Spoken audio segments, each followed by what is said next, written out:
बोलिए सदगुरुदेव भगवान की जय। आज गया जी में हमने देखा कि बर के वृक्ष के सामने बहुत भयानक भीड़ है, खास करके माँ बहन बेटियों का। तो ये जो आज सावित्री वट वृक्ष पूजा है, तो आपको इस संसार में बाहर से कुछ मिलने वाला नहीं है। अगर कोई आपको भ्रमित कर दिया है कि बाहर से आपको सुख शांति मिल जाएगा पूजा से, पाठ से, व्रत से, तो ये संभव नहीं। आपकी आस्था है, करिए, कोई बुरी चीज़ नहीं है, करना भी चाहिए। लेकिन एक चीज़ बताइए कि जो आप वर से अपने पति की उम्र लंबी के लिए मांग रहे हैं, तो क्या वर कभी आपके पति को बुरा तो चाहे नहीं? क्योंकि आप ही अपने वर के प्रति बुरा सोचे हैं, गलत सोचे हैं। क्योंकि आप वर के सामने पूजा पाठ व्रत उपवास कर रहे हैं, उससे बढ़िया था कि आप अपने पति देव के सामने धूप आरती दीपक लेकर के आरती दिखाते और कहते कि हे पति देव, जो मैं आपके 1 साल आपसे जो ऊंची आवाज़ में बात किया हूँ, आपके माता पिता को अनादर किया हूँ, टाइम पर चाय पानी भोजन नहीं दिया हूँ, आपके भाई के साथ भी मैं अच्छा व्यवहार नहीं किया, मैं आज वट वृक्ष के दिन से मैं ये कसम खाता हूँ कि आपको भी सम्मान करूँगा, आपके माता पिता को भी सम्मान करूँगा, आपके भाई की भी सम्मान करूँगा, आपके बहन को भी सम्मान करूँगा। तो ये अगर आज कसम खा लेते हैं, तो फिर जो परमात्मा है आपके पति के ऊपर कोई आँच आने नहीं देंगे। तो जो स्त्री अपने पति को ही भगवान मान ले, उसको फिर कहीं कोई पूजा पाठ करने की आवश्यकता नहीं है। लेकिन सोचिए कि आप अपने पति को ऊंचा आवाज़ में बात कर रहे हैं, अपमान कर रहे हैं, निंदा शिकायत कर रहे हैं, माता पिता के सामने उनको बेइज्जती कर देते हैं, टाइम पर चाय नहीं देते हैं, भोजन नहीं देते हैं और कलह कलेश चिंता टेंशन देते हैं। तो ये क्या वर पूजा करने से आपके पतिदेव का उम्र बड़ा हो जाएगा, लंबा हो जाएगा? विचार कीजिए तो ज़रा। लेकिन अगर आप वर पूजा कर रहे हैं, तो वर आपका संदेश क्या दे रहा है? वर यही संदेश दे रहा है बटवृक्ष कि वर है जो ऑक्सीजन मनुष्य को दे रहा है।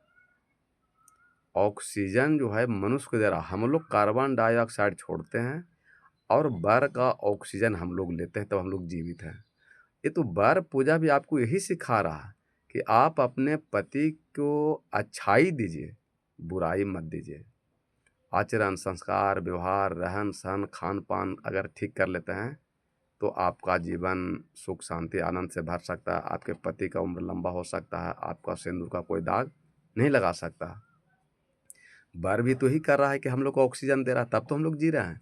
उसी प्रकार आज वर पूजा के दिन से कसम खाइए कि हम अपने पति को अच्छा व्यवहार देंगे, अच्छा संस्कार देंगे, अच्छा काम करेंगे, अहंकार नहीं करेंगे, क्रोध नहीं करेंगे, घमंड नहीं करेंगे, निंदा शिकायत नहीं करेंगे, सोना चांदी कपड़ा लत्ता के लिए तंग नहीं करेंगे और आपके पति ही भगवान है। क्योंकि सोचिए कि आप जितना आज गहना जेवर पहने हुए हैं, बढ़िया साड़ी पहने हुए हैं, किसके बदौलत? कौन देवता के बदौलत?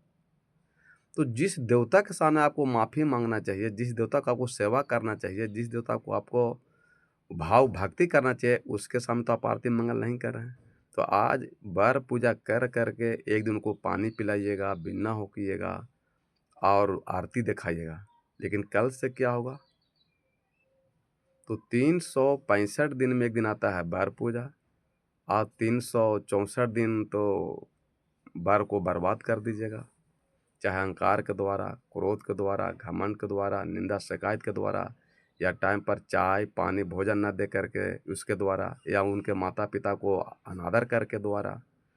तो ये बाहर में आपको सुख शांति नहीं मिलेगा। माता लोग, बहन लोग, बेटियों, अगर आप चाहते हैं कि हमारा सुहाग अमर रहे, हमारा मांग में सिंदूर हमेशा बरकरार रहे, तो आप अपने पति के अधूरे कार्य को पूरा आप कीजिए। कि पति देव तो आपके काम पर चल जाते हैं, आपके लिए कपड़ा लत्ता खाना पीना की व्यवस्था के लिए, तो वो अपने माता पिता को सेवा नहीं कर पाते हैं। तो उनके पीछे में अगर उनके माता पिता को अगर सेवा कर देते हैं, तो इससे बड़ा वट वृक्ष पूजा और कुछ नहीं हो सकता है। देखिए आपका पति का कितना कलेजा ऊंचा हो जाएगा। क्या मेरा पत्नी तो हमारे बीचे ने मेरे माता-पिता को टाइम पर भोजन भात हालाँकि सब ऐसा नहीं है। बहुत सा बहुएँ हैं, बहुत सा माँ-बेटियाँ हैं जो अपने सास-ससुर की इज़्ज़त करते हैं, ऐसा नहीं कि नहीं करते हैं। सब एक समान नहीं है, लेकिन कुछ न कुछ कमियाँ सब घर में है। तो अगर अपने पति के माता-पिता को अगर आप भोजन-भात टाइम पर देते हैं, 10 मिनट बैठ के बात कर लेते हैं, तो अगर माता-पिता अगर कह दें कि मेरा बहुत-बहुत बढ़िया है, माता सास-ससुर जो हैं, अगर कह दें कि बेटा बहू बढ़िया है, माने बहू बहुत अच्छा विचार के सोच समझदार की बहू में हमको मिल गया है, तो आपके पति का काल का बा भी कुछ बिगाड़ नहीं सकता, कुछ नहीं होगा। और जो स्त्री अपने पति के चरण में झुक जाता है, उनको मान-सम्मान, इज़्ज़त, प्रतिष्ठा करता है, उसको सामने भगवान भी झुक जाते हैं। नारी के लिए क्या धर्म है? सती अनुसुईया क्या कहीं कि एक ही धर्म एक व्रत नेमा मन वचन कर्म पति पत प्रेमा। जो मन से वचन से कर्म से अपने पति को, पति के माता पिता को, पति के भाई के परिवार को अगर मान सम्मान आप कर दिए मन वचन कर्म से, तो आपको पूरे परिवार में कलह कलेश चिंता टेंशन नहीं रहेगा, सुख शांति ही रहेगा। और यही बात तो मने मैना कहिन है पार्वती जी के माता कि बेटी के जब शादी हो रहा था पार्वती जी के, तो कहिन कि बेटी तुम ससुराल जा रही हो, तो एक माँ का फर्ज होता है अपने बेटी को ज्ञान देने के लिए। तो क्या ज्ञान दिए हैं पार्वती जी कि सास ससुर गुरु सेवा करियो पति रुख कर कार्य अनुसारियो। तो ये रामायण की बात है कि सास ससुर की सेवा करना और पति को चेहरा देखना, उनकी जो भावना रहेगा उन्हीं में, उनके आधार पर आप काम कीजिएगा, तो आपके जीवन में कभी दुख दर्द पीड़ा नहीं होगा, आपका सुहाग कभी नहीं जुड़ेगा, आपको पति को काल का बा भी कुछ नहीं बिगाड़ेगा।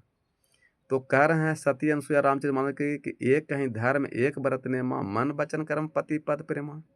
इसमें कहाँ करेंगे माने बट वृक्ष पूजा करना है या करवा चौथ करना है या तीज करना है या बाबा धाम जाना है या पूजा पाठ करना है, कहीं तो नहीं लिखा हुआ कि एक कहीं धर्म एक व्रत नेमा मन वचन कर्म पति पद प्रेमा। ये रामचरित मानस की पंक्ति है। और सास ससुर गुरु सेवा करियो पति रुक कर कार्य अनुसारियो। तो पार्वती जी के माता मैना कहाँ कह रहे हैं कि बट वृक्ष पूजा करना, करवा चौथ करना, तीज करना, ये तो नहीं कर रहे हैं। तो आप करवा चौथ तीज व्रत कीजिए चाहे मत कीजिए, लहसुन प्याज छोड़िए चाहे नहीं छोड़िए, आज कसम खा लीजिए कि आपने कि मैंने आज के बाद से मैं पति के ऊपर कड़ा चोट नहीं मारूंगा, अहंकार नहीं करूंगा, घमंड नहीं करूंगा, निंदा शिकायत नहीं करूंगा, तो आपका पति के काल का बाबा कुछ बिगाड़ नहीं सकता है और आपके जीवन में सुख शांति आ सकता है, आपके सिंदूर पर कभी आज नहीं आ सकता है। ये रामचरित मानस कह रहे हैं सती अनुसुईया और पार्वती जी के माता मैना, हम नहीं कह रहे हैं, कबीर साहब नहीं कह रहे हैं। इसलिए आप चाहते हैं कि हमारे सुख शांति हो, अगर आप पति का दिल जीत लिए, पति का प्रेम जीत लिए, आदर कर दिए, भाव कर दिए, तो एक साड़ी कहिएगा तो क्या पति 4 साड़ी ला के रख देगा। एक माने 50 ग्राम का अगर कहिएगा कि नथुन है तो 100 ग्राम के नथुन ला के दे देगा। तो पति को पत्नी से धरती पे प्यारा कोई चीज़ है ही नहीं। तो उनको दिल जीतिए, वो प्रेम से, करुणा से, सहनशीलता से वो प्रेम जीता जा सकता है। सेवा से, भाव से, मन से, वचन से, कर्म से, पूजा से, पाठ से, व्रत से, उपवास से दिल जीतल नहीं जाता है। वो तो एक नियम बना दिए हैं कि आज वट वृक्ष है, पूजा कर रहे हैं, तो उससे सीख लेना चाहिए कि वर हमको ऑक्सीजन दे रहा है, उसी को वर को आप बिना हौक रहे हैं। हौंकना चाहिए, अगर पति खाना खा रहा हो तो उनको बिना हौकिए, सास-ससुर खा रहे हैं तो उनको बिना हौकिए, तो आपका उद्धार कल्याण हो सकता है। वो वर तो ऑक्सीजन हमको दे रहा है, जीवन हमको दे रहा है और उन्हीं को हम वर को हौक रहे हैं। तो वर भी सिखा रहा है कि आप वो कार्बन डाइऑक्साइड छोड़ दीजिए और हमसे ऑक्सीजन ले लीजिए। यानी आज के पूजा के दिन से कसम खाए कि पति के ऊपर आप मान-सम्मान देने का शुरुआत कर दीजिए और अहंकार को, घमंड को अगर विदा कर देते हैं, तो आपके पति के काल का बा भी कोई बिगाड़ नहीं सकता है। और जो भी वट वृक्ष पूजा करें उस सबकी हमारे गुरुदेव के आशीर्वाद आप लोग को प्राप्त हो, सुख हो, शांति हो, जीवन में अशांति न हो और जीवन सुख शांति से कटे। प्रेम सुले सद्गुरुदेव भगवान की जय।